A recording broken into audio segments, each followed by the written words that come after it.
ये दुर्वा बुधवार के दिन जो बार इस बार पड़ रहा है उस दिन समर्पित करिए। 41 दुर्वा प्रत्येक बुधवार को गांठ लगाकर गणेश जी को समर्पित कर कर वापिस उठाकर उस दुर्वा को खाली पेट, आपके घर में भी गणेश जी होंगे उनको समर्पित करो, खाली पेट इस दुर्वा को केवल चबा चबा कर खा लो और आधे घंटे बाद पानी को पी लो। बुधवार की बुधवार 5 बुधवार करना, गणेश जी को चढ़ाना, सफेद दुर्वा को गणेश जी को समर्पित कर कर चबा चबा कर खाना। उदर की प्रॉब्लम, जो भी मसा आदि की प्रॉब्लम होती है उदर से जुड़ी हुई होती है, जिस चीज से जुड़ी होगी, पेट की जितनी प्रॉब्लम होगी, आपको जितनी भी प्रॉब्लम होगी वो सारी 5 बुधवार करना, छठे बुधवार को जरूरत ही नहीं पड़ेगी। चर्म रोग हो और विवाह हो जाना कितना कठिन है, पर उसकी कृपा जब होती है सब कार्य अपने आप होने लगते, अपने। सोचो नहीं वो भी हो जाए तो समझ लो शंकर जी की बड़ी उदारता है, शिव जी की बड़ी कृपा है। जो सोचा नहीं तो भी हो गया। आप में से कई माताएं भाई ऐसे होंगे जिन्होंने सोचा ही नहीं होगा कि हम क्या इतने करीब में बैठकर शिव महापुराण की कथा सुन लेंगे। तो ये तो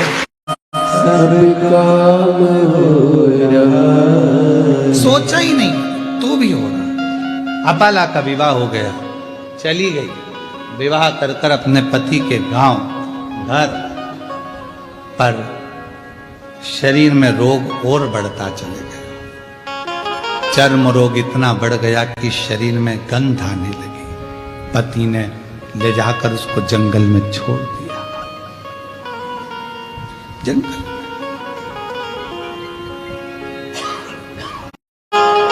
तेरे पिता ने मेरे साथ धोखा किया। अपाला हाथ जोड़कर कहती है मेरे पिता ने धोखा नहीं किया। पिता ने तो कहा था मेरे शरीर में चर्म रोग है, पर आपने कहा कि सुंदर है मैं इससे विवाह करूंगा, करा, रोग बढ़ा, धक्का देकर निकाल दिया बाहर। जंगल में घूम रही अपाला, कहाँ जाऊं, किसके पास जाऊं। फिर मन में आया कि पति ने निकाल दिया, पर पिता थोड़ी ना शरीर देखता है, माता थोड़ी ना शरीर देखती है। माता पिता तो ऐसे होते हैं, अगर बच्चा बेकार भी है, उसको कोई रोग भी है, तो भी माँ बाप उससे दूर नहीं हटते, उसको करीब रखते हैं, करीब रखते हैं। माता पिता थोड़ी ना दूर करते। अब ईमानदारी से बोलो, अगर बच्चे को बुखार आ रहा है, बच्चा रात को चमक रहा है, डर रहा है, उसको बुखार आ रहा है, कोई बच्चे को एकदम तकलीफ हो गई और माँ बाप कहे नहीं नहीं मैं हाथ नहीं लगाऊंगी, मैं इसके पास नहीं जाऊंगी, इसको फीवर है, इसको बुखार है, इसको शरीर में कष्ट है। शिव महापुराण की कथा कहती है कोरोना जैसी बीमारी भी आई, आप लोगों ने दर्शन किया होगा। उस कोरोना जैसी बीमारी में सबने साथ छोड़ दिया, भाई बंधु कुटुंब कबीला कोई ना साथ दे, पर माँ बाप, भले बच्चे की तकलीफ थी, लोग कह रहे हैं तुम बीमार हो जाओगे मत जाओ, पर माँ बाप अपने बच्चे को नहीं छोड़े। माँ बाप, माता पिता। अपाला को लगा कि मैं कहाँ जाऊं, पति ने निकाल दिया, वन में छोड़ दिया, कहाँ घूमूंगी, शरीर में रोग है, चल क्या, चली। और अपाला चली। एक काम करती हूं, अपने पिता के पास जाती, पिता के पास। अपाला आंतऋषि की कुटिया में पहुंच गई। मानसुइया ने देखा, बेटी तेरा तो मैंने विवाह कर दिया था, तो अपने पति के घर चली गई थी, फिर यहां कैसे आ गई। मां, पति ने निकाल दिया, वन में घूम रही थी, कहां जाती तो आपके पास आ गई।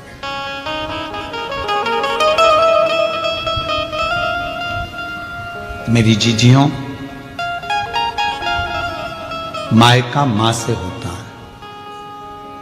मायका शब्द ही मां से जुड़ा हुआ। यहां रहे मां, शरीर में चर्म रोग बढ़ गया है, गंध आ रही है, सब दूर हट जाते हैं। क्यों टेंशन, क्यों चिंता। आंतऋषि आ रहे थे स्नान कर कर, अपाला को देखा, बेटी तू यहां, हाँ पिताजी। शरीर में रोग बढ़ा, पति ने छोड़ दिया, यहां आई हूं, क्यों चिंता करना। तू इतना सुंदर वेद गाती है, इतना सुंदर वेद की रचना करती है, इतना इतना तेरे में विद्वत्ता है, एक बार पढ़ ले, एक बार अगर अध्ययन कर ले तो तुझे याद रह जाता। अब दत्तात्रेय भगवान की बहन है अपाला, चंद्रदेव की बहन है अपाला, दुर्वासा जी की बहन है अपाला, कोई साधारण होगी, विद्वत्ता में परिपूर्ण। अभी आपको कथा में कहा, बेटे को कहना पड़ता है पढ़ पढ़ पढ़, बेटी को नहीं कहना पड़ता। आई स्कूल से और पुस्तक निकाल के सोफे पे लंबा पाँव कर कर तो कुछ कर। इतनी विद्वान थी अपाला, विद्वत्ता में परिपूर्ण। पढ़ वेद की ऋचा जब बना सकती है, वेद की जब ऋचा को तैयार कर सकती है, सुक्त तैयार कर सकती है, तो वो साधारण नहीं हो सकती। अंतरी ऋषि ने देखा कि बेटी का शरीर बहुत बिगड़ रहा, रोग बहुत ज्यादा हो गया, चर्म रोग बहुत ज्यादा फैल गया, क्या करूं। तब अंतरी ऋषि ने कहा कि बेटी, क्या तूने, इंद्रदेव ने कहा था तो तूने क्या शंकर भगवान की साधना नहीं करी?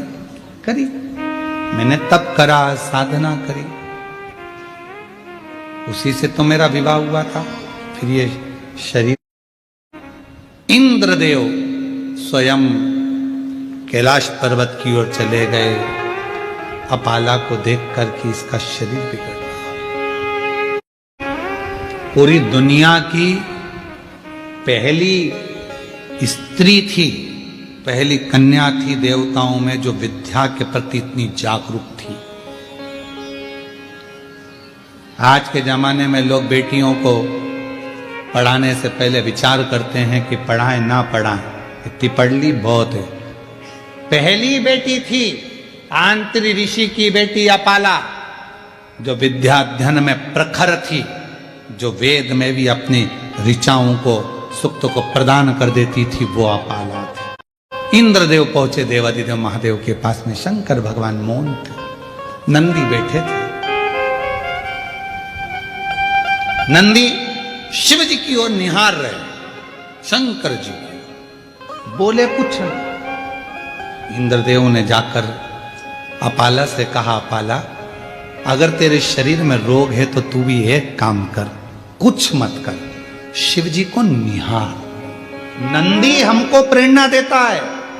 शंकर भगवान के मंदिर में जो नंदी की स्थापना होती है शिव मंदिर के बाहर, वो हमको प्रेरणा देता है कि इधर उधर ना झांकते हुए शंकर पर दृष्टि लगा लो, वो तुम्हारी सृष्टि बदल देगा, वो तुम्हारी जिंदगी बदल देगा। वो नंदी सीख।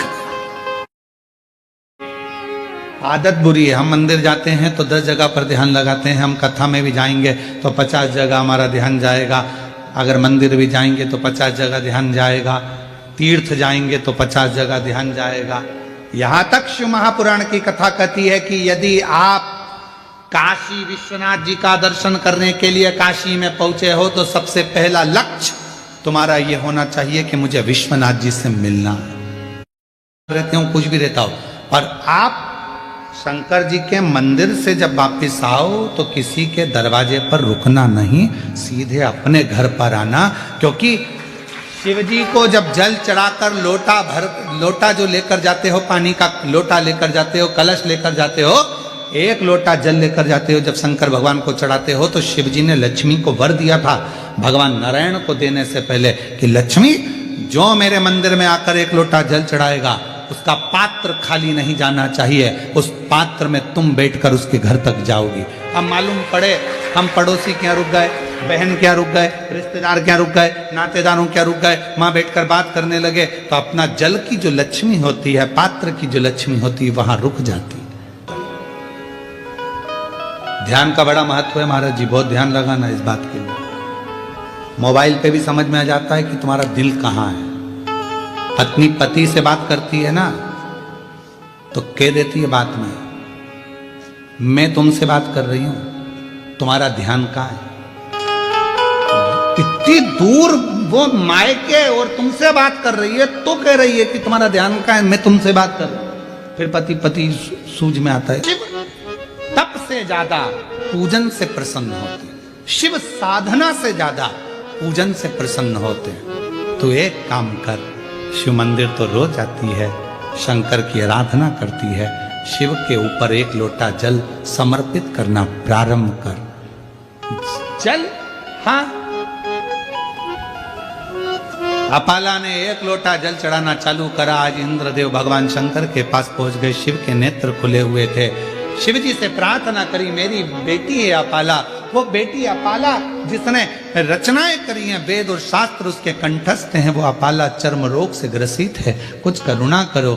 शंकर भगवान तो कुछ नहीं बोले, पर इतने में नंदी ने कह दिया, अपाला कल शिव जी को जो जल चढ़ाएगी, चढ़ा हुआ जल इंद्रदेव तुम झेल लेना, उस जल को अपाला के शरीर पर डाल देना, उसका चर्म रोग समाप्त हो जाएगा। अपाला के शरीर पर। और अपाला जल चढ़ाई। हमने एक बात कही थी, आप लोगों के स्मरण में है कि नहीं है वो हमको नहीं मालूम, याद होगा तो आप जरूर बताओगे। शिवलिंग है, जलाधारी है, ये शंकर जी, जलाधारी पार्वती जी, जल बहता है यहाँ गणेश, कार्तिकेय, अशोक सुंदरी। बोला था ऊपर जो जल बहता है वो शिव जी की 5 बेटियां, जया, विषहरा, शामरी बारी, दौतली। जो जल बहकर जाता है, जिसको लांगा नहीं जाता, जहां से जहां तक जल जा रहा है उसकी दूरी पर सबसे पहला स्थान इंद्र का, वरुण, गरुण, 33 कोटि देवता उस जल को लेने के लिए खड़े रहते हैं। ये जल इंद्र ने झेला, ये जल, और वो जल झेल कर इंद्रदेव ने अपाला के शरीर पर डाल दिया। जैसे ही डाला, अपाला समझ नहीं पाई आज हल्की सी पानी की बूंद कहां से। कभी कभी एक थोड़ा सा, अगर जिसकी शिव भक्ति प्रबल हो जाती है, जो शिव जी को बहुत मानने लगता है, शंकर उसको प्रेरणा देते। कभी कभी आप शंकर जी को जल चढ़ा रही होती हो, मंदिर में कोई नहीं होता, तो भी हल्की सी पानी की बूंद तुम्हारे चेहरे पर, शरीर पर आ जाती है, समझ में नहीं आता, कोई नहीं है, पानी का छींटा कहां से आया। तुमने दूसरे से पूछा, क्यों जलवृष्टि हो रही है क्या, कोई ने पानी डाला था क्या, कोई ने कूलर चालू करा क्या, कोई ने पंखा चलाया क्या, ये पानी का छींटा मेरे ऊपर कहां से आया। तुम्हें समझ नहीं आता, तुमने जो शिव जी को जल चढ़ाया है, भक्ति से जो मांगा था, इंद्र ने वो ले जाकर तुम्हारे ऊपर ही सिंचन कर कर तुम्हें दुख से मुक्त करा। मुझे छोड़ दिए।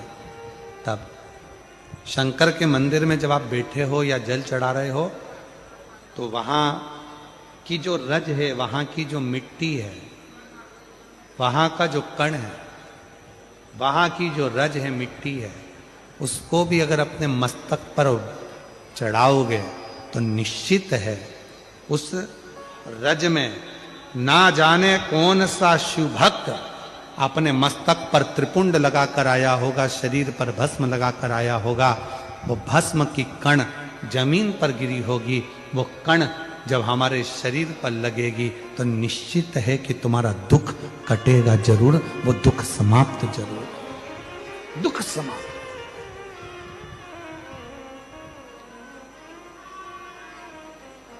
वो भस्म चपटी भभूत में है खजाना,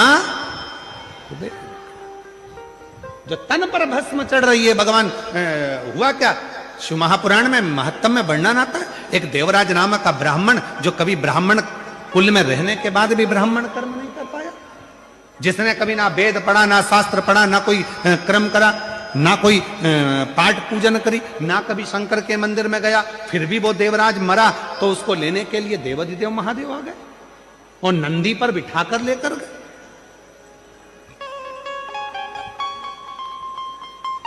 क्यों, किस लिए, क्या कारण था? केवल एक कारण, देवराज नाम के ब्राह्मण की माता शिव के मंदिर में जाती थी, शंकर के मंदिर में झाड़ू लगाती थी, शंकर के मंदिर में पोछा लगाती थी, शंकर के मंदिर में जल चढ़ाती थी, शंकर के मंदिर में जाकर आराधना करती थी। और वो देवराज नाम का ब्राह्मण, जो ब्राह्मण कुल में जन्मा था, ब्राह्मण के घर में जन्म लेने के बाद भी ब्राह्मण कर्म नहीं कर पाया, ब्राह्मण कर्म से वंचित रह गया, चोरी करता, घर में अच्छी पत्नी थी, बच्चे थे, कुटुंब था, इसके बाद भी पर स्त्री का गमन करने गया और एक दूसरी स्त्री के कहने पर रानी के गले का हार चुरा कर लेकर आ गया।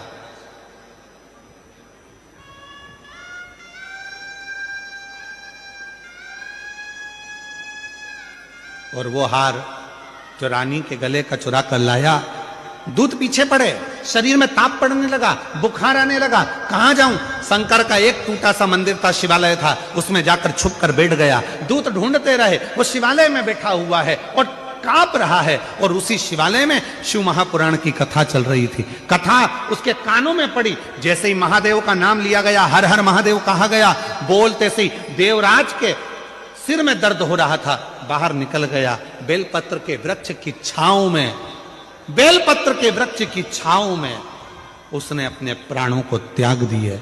और जैसे ही प्राण त्यागे, मेरे वो घरदानी उसको नंदी पर बिठाकर ले जा रहे हैं। देवराज ने प्रश्न कर दिया कि मेरे जैसा पापी, जिसने ना कभी भजन करा, ना संकीर्तन करा, ना कीर्तन करा, ना मंदिर में जल चढ़ाया, ना कभी मंदिर में दीप जलाया, ना कभी मंदिर में आराधना करी, ना मंदिर में कभी साधना करी, ना मैंने कोई मंत्र पढ़ा, ना वेद पढ़ा, ना शास्त्र पढ़ा, और मेरे जैसे पापी का उद्धार आपने कर दिया, ऐसा मैंने करा क्या? तब भगवान देवाधिदेव महादेव ने डमरू का नाद कर कर कहा, देवराज तूने कुछ नहीं करा, पर तेरी माता मंदिर जाती थी, जल चढ़ाती थी, और जब घर आती थी उसके शरीर में, उसके कपड़ों में, उसके शरीर में मंदिर की मिट्टी, मंदिर की रज, मंदिर का जल उसके शरीर में लग जाता था। और वो जब घर आती थी, वो रज उसके घर में चारों तरफ फैल जाती थी। उस रज के छूने से तेरी बुद्धि सही हो गई और तू चोरी का धन लेकर भी शंकर के मंदिर में चले गया और वहां तेरा उद्धार हो गया। वो रज में इतनी महत्व था, वो रज में इतनी महत्व था। वो रज कोई साधारण है? इधर का हमको नहीं मालूम गुजरात का, पर हमारे मध्य प्रदेश में एक नियम है। मिश्रा जी, उत्तर प्रदेश में भी नियम है।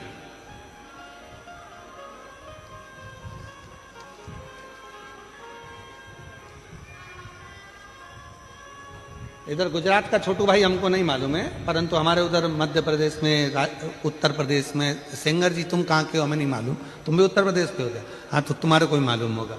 उधर साइड में एक नियम है, जब कोई बड़ा तीर्थ कर कर घर आता है ना कोई व्यक्ति, तो उसके कपड़े की रज शरीर पर दूसरे लोग मलते हैं।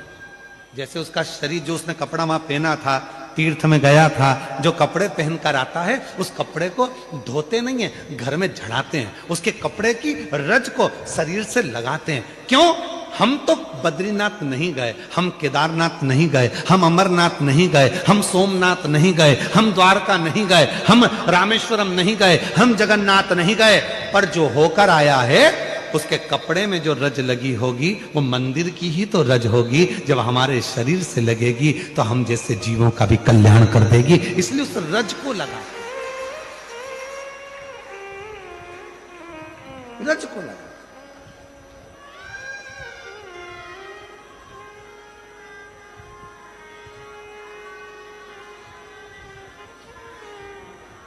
कोई बहुत बड़े, कोई गमी में गया, दुख में गया, हॉस्पिटल गया, तो उसके कपड़ों को धो दिया जाता। पर कोई तीर्थ गया, कोई भगवान की अविरल भक्ति करने गया, उसके कपड़ों को धोते नहीं, उसके कपड़ों को तो झड़ाते हैं। पूरे घर के अंदर उसको झटकारा जाता है कि इसके शरीर में जो कण लगा है, इसके शरीर में जो तीर्थ की रज लगी है, वो रज हमारे जीव को, हमको प्राप्त हो।